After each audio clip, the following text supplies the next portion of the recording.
Now, earlier today, we had the opportunity to talk to an Xfinity racer. And you know, when you see those cars driving around the track, you see all of those business logos and sponsorships. And of course, those are so important to the teams and the drivers to help support the cars on the road. But for one team in particular that's racing tomorrow, they actually are paying tribute with their car to a group of very special people.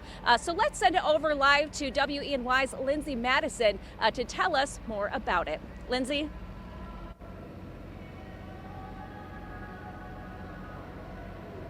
Renata, I spoke with Craig Partee, an upstate New Yorker who sponsors the first responders car in the NASCAR XFinity race. Partee says he sponsors first responders because of one day 3 years ago that changed his life. Trying to bring awareness to first responders and the important role that they play in our local communities. If it wasn't for them going out and doing what they do on a daily note, a lot of us wouldn't be here today or would be a lot seriously more impaired. Craig Partee is one of the sponsors for the number 27 race car. Partee's sponsorship isn't for a business, however, it's for first responders. If you look closely, you can see on the hood of the car photos of first responders in the field. In one of the photos, you can see EMTs standing by a collapsed building, one that Partee was trapped under for over an hour.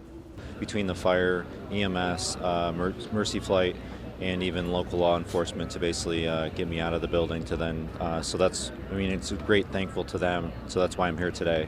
The number 27 car this year is named Second Chances. It's named that because Partee was given a second chance at life, along with the owner of Jordan Anderson Racing. Jordan Anderson says he was racing at Talladega Speedway last year when his oil line was cut and his truck caught on fire.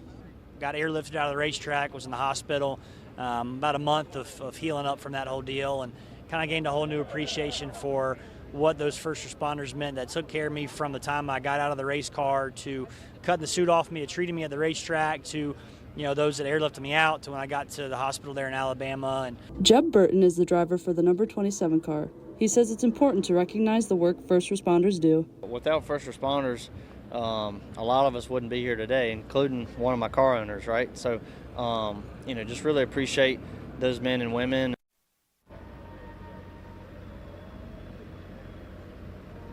Now, on the back of the number 27 car are the helicopter numbers of Jordan's and Craig's Mercy flights.